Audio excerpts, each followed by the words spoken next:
Hey, what I'm going to talk to you today about is procrastination and Roth conversions and why procrastination is the worst possible thing you can do. And it's the thing that I see people do all the time. Most people I talk to are procrastinating. They're procrastinating in lots of different ways when it comes to their financial future. But one of the places that you shouldn't be procrastinating right now is getting as much of your money over to tax free as fast as possible while taxes are still on sale. So, what I'm going to talk to you today about is Roth conversions, the urgent decision you need to make now and why it matters for your financial future. Now, my name is James Johnson. I've been a wealth advisor for more than 23 years. I've been in business for myself for 40 plus years. I'm top of the table for MDRT, that's $1 Million Round Table. It's the oldest, largest, and most prestigious financial planning institution in the world. If you're qualified for it, you're in the top 5% of all financial planners in the world. And if you're in the top of the table, you're in the top 1%. I'm a Rotarian, a father of two, a past Marine, and my expertise lies in retirement, estate planning, and saving businesses taxes. Now, folks, Roth conversion is something that if you're not doing it right now, you probably should seriously be considering it. And I'm going to show you today why you should be sitting up and paying attention and learning that not all the advice that you're getting is the best advice, because most people are prescribing pills without doing a diagnosis. So we're going to talk a little bit about some statistics that are out there and why some of those statistics are maybe not so good. And then I'm going to give you some tools on how to make your education go even further. So what is the definition of a Roth conversion? Well, it involves moving funds from an IRA, 401k, 403b, 457, TSP, any type of a tax-deferred account over into a Roth IRA. The key feature is that you pay taxes now on the converted amount and enjoy free withdrawals in the future tax-free. Why is it different from traditional accounts? Well, because when we take the money out, it comes out tax-free. We don't get a tax write-off for making contributions into it, but we get it out tax-free. Now, one of the most important things that you could understand about your IRAs, 401ks, 403bs, etc., is that they're telling you this. They're telling you should put money inside of a tax-deferred account because you're going to pay on money you would have otherwise paid in taxes. And in the end, you're going to have more money because you're going to be in a lower tax bracket. Well, most people, when they sit down and they actually find out what's going on, they realize that that's probably not true. Now, it might be true for you, it might not be true for you, but I bet that you've never seen your financial picture in a full analysis out over your lifetime showing you what your tax brackets will look like. See, there are only three ways to grow your money: tax as you go, tax deferred, and tax free. Now, when we put money in a tax-deferred account, 401ks, IRAs, so on and so forth, it's important to understand that we're putting it in at our top marginal tax bracket. So if we're at 22 or 24% top marginal tax bracket, that's how much money we're saving on that when we put it in. And if we take it out later on in life, we're taking it out at our top marginal tax bracket. So the only possible way that we can win the tax-deferred game is we must take it out at a lower rate than when we put it in. Now, I told that it said we're going to be in a lower tax bracket, but is that really true? And have you done the math? So why consider a Roth conversion now? Well, because current tax rates are historically low, but may rise in the future. Legislation changes, potential expiration of tax cuts. The Jobs Act by 2025 could increase the rates. Now, I don't think this is going to happen today because Trump became president. And because Trump became president, I'm pretty certain that Trump will extend our current tax laws. But the question is, for how long? You see, taxes have been on sale for the last 8 years, and most people are not taking advantage of it, either because they're just simply putting it off, ignoring it, or don't know, or they're getting bad advice. Now, market timing. Converting during a market drip to reduce taxable income is a very strong tool. And by the way, in the last month or so, the market is down. Would this be a good time for you to be doing a Roth conversion on those accounts? Now, it's important to understand the highest income taxes have ever been in the United States. The top marginal tax bracket since the inception of the temporary income tax and the establishment of the IRS in 1913 has been 94%. Our average has been over 57%. Now, in addition to that, we have a national debt of $36 trillion, an unfunded deficit of $227 trillion. We're $263 trillion upside down with a national budget of $5 trillion, and we spent $7. So I don't know, folks. What do you think? Taxes will be lower, higher, or the same in the future? So there's an urgency factor. The tax laws can change unexpectedly. Act before it hits. Age matters. Now, does it really matter? Well, I don't think so. You see, because the thing that you got to remember is that when you're doing conversions or when you're putting money in Roth IRAs, for sure, if you're younger, if you're under 40 years old, chances are you should only be putting your money in tax-free. Now, folks, I've been screaming this stuff from the tops of the hill since 2003, ever since I've been in this business. Get to tax-free, get to tax-free, get to tax-free. And as people get older and they start to move into retirement and they start to realize when they actually sit down and get a full-blown analysis of their retirement, because see, the funny part, folks, is it doesn't take a plan to grow your money. So you just put the money in the 401k and just hope it works out. But it takes a plan to retire. See, if you don't have a plan when it comes time to retire, that could be a real problem. You could find yourself running out of money. So when we sit down and we do that plan and we go through that, most people are shocked to find out that not only will they not be in a lower tax bracket, frequently one of them will end up in a higher tax bracket than when they're actually putting the money away, and they're going to lose. More importantly, if they don't use that money while they're alive and they go to pass that money on to their heirs, what tax bracket will they be in? So are you planning your retirement or are you planning the government's? Now, here's just a few facts and figures that are out there on the internet that for anybody to see. 100% of pre-tax funds, contribution and earnings converted from a traditional IRA to a Roth are taxed at ordinary income taxes in the year of the conversion. There are no income limits on a conversion. You can convert as much money as you want to convert. But there is an income limit on contributions. So when you're putting money into a Roth, you can't put money in as a single filer once you're over $165,000, and once you're over $246,000 as a married filer, you cannot put money into a Roth. You cannot contribute. But you can convert any amount of money that you want to convert. Annual conversion limits are no caps on how much you can convert in a year, but large conversions may push you into a higher tax bracket. Having a plan when doing this kind of planning is very, very important. Now, folks, when is the last time that your accountant came to you in August, September, October, November, and said, hey, I've got some ideas on how to save on taxes this year? And I'm betting you've never heard those words. And rightfully so, because you go to an accountant in April and throw a bunch of paper out and says, I don't want to pay any taxes.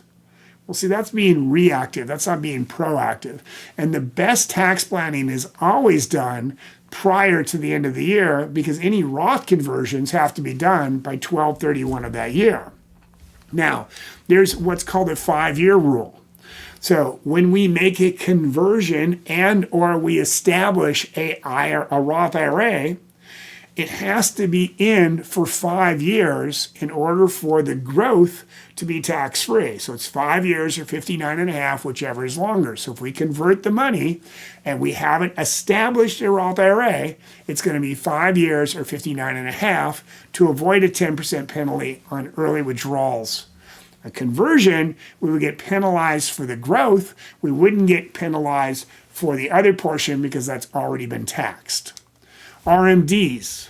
When we put money inside of a Roth IRA, we no longer have required minimum distributions. And required minimum distributions are one of the things that really hurt people in retirement because they're cruising along, everything's going well, and then suddenly this money comes in the taxes go up on their Social Security, their Medicare goes up, their overall tax bracket goes up, and they end up paying a lot of money out in taxes that they never planned to do. 2025 tax cuts, current federal income taxes range from 10% all the way up to 37%, or 39.6% will be the high when that actually expires. And that is set to expire on 12/31 of 2025. So 12/31 of, 2025, that would expire. And at that date, what we currently have, which is 10, 12, 22, 24, so on and so forth, up to 37, we will be going to 10, 15, 25, 28, all the way up to 39.6. The average conversion tax cost for a $100,000 conversion in the 24% tax bracket, you would owe $24,000 in taxes up front for federal, and then you would owe some money for the state. Break-even point. Now, this one makes me laugh, all right? And it really does, because this is the kind of stuff that you find out on the internet. It says the break-even point, studies suggest Roth conversions often break even after 10 to 15 years of free tax-free growth, assuming 6% annual rate of return and a stable tax rates, faster if rates rise. Well, folks, this just simply is not true, okay? Because if we had $100,000, and we were to sit here and we were to use the rule of 72. The rule of 72 says that if we grow our money at 10% over the next 10 years, that would double. If we grow our money at 10%, it would take 7.2% to double our money to $200,000. Now, follow me for a second. Let's say that we said, okay, I don't believe that's going to work, so I'm going to go pay 30% in taxes today. I have $70,000 left over. I grow the same 70% in the exact same investment at 7.2%, and in or 10% in 7.2 years, that money would double to $140,000. Well, on the top, I had tax deferred, it's $200,000, and on the bottom, I had tax free, it's $140,000. Well, there's more money on top than there is on the bottom, right? Simply not true, because if I went and took out all this $200,000 and I was in a 30% tax bracket, that would be 60% in taxes, and the number would be exactly the same. So as I told you, it's important to understand that when we make a contribution into an IRA, we get a deduction at the top marginal tax bracket. When we remove it, it comes out at the top marginal tax bracket. So if our tax bracket is the same, it's the exact same number. But if we can take it out at a lower rate when it comes time to take it out, then we won the battle. If we take it out at a higher rate when it comes time to take it out, we lost the battle. Therefore, the break-even point is not determined by the length of time that you've converted the money. The break-even point is determined by what rate we have to take it out when the time comes to take it out. You think about that for a second. So who's converting? Well, popularity, approximately 10 to 15% of IRA holders are considering Roth conversions annually, with higher rates among those nearing 55 to 70 per financial planning surveys. Folks, this number should be 100% of people are considering this, and they should be looking at it and determining whether that makes sense or not today. Not waiting to find out what it's going to look like later on down the road, today. But the only way you could do that is to actually sit down and do a 100,000-foot view of your overall financial picture to figure out where will your tax brackets be in the future. Will you be in a lower, higher, or the same tax bracket? Average conversion size. Common conversions range from $50,000 to $200,000, often spread over multiple years to manage the tax brackets. Now, I frequently laugh at this stuff too, because people say, well, I converted $50,000 last year. I says, well, where'd you come up with that number? Well, it's the only amount I wanted to pay taxes on.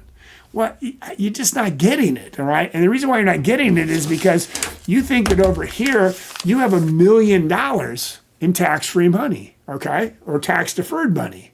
But you don't, because you see over here, what happens is if I go out here and I have to pay the taxes on it, I only have $75,000 or $700,000 or $750,000 because this portion belongs to the government.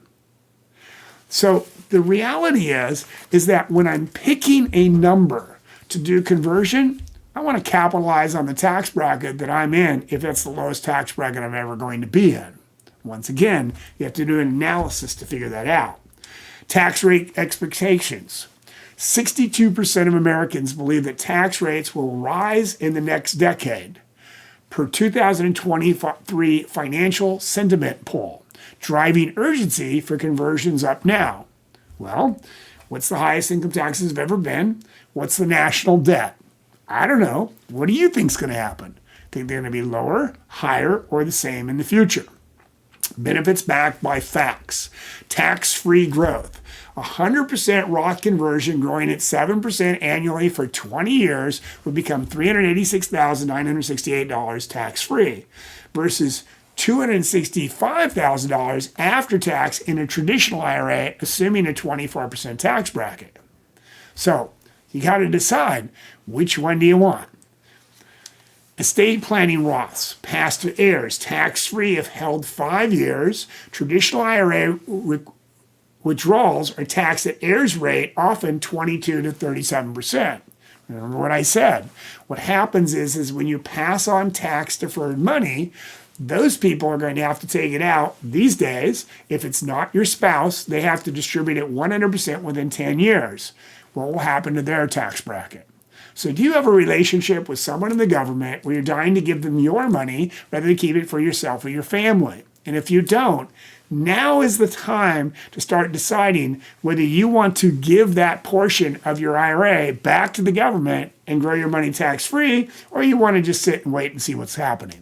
Medicare savings, lower taxable income in retirement, no RMDs can reduce Medicare Part B premiums, saving $500 to $2,000 annually for higher earners. Risk of cost to consider. Upfront tax hit, converting $250,000 in the 32% bracket cost $80,000 in federal taxes. Do not forget the state. Now, they would tell you that over time it takes a certain amount of time to break even. You break even on day one if you're going to be in a higher tax bracket later on in the future. Bracket creep. 25% of converters misjudge their tax bracket, accidentally jumping into a higher one, 24 to 32, per their advisor's estimates. Folks, you need to do the math. Now, at the end, I'm going to show you how you can go out and then continue your education here and go and get more information on Roth conversions so you can sit down and decide, how does this really work? How should I be doing it? Am I just running haphazardly at it, or do I actually have a plan? There is a 5-year lock. 40% of early retirers underestimate the 5-year holding period, risking penalties if funds are needed sooner. Remember, you must have had a Roth IRA established for at least 5 years, or 59 and a half, whichever is longer, or you have to wait till the 5 years, or you pay a penalty on the growth. So why now? Well, the 2025 deadline, tax cut expiration. Post-2025 tax brackets could rise 22 to 25, 24 to 28, increasing all the way up to 3.9, which means an increase of about 39.6 rather, which means that the conversion cost could cost you 3 to 4% more, and don't forget the state. Historical context. The last major tax hike was 1993, raised top rates from 31 to 39.6%.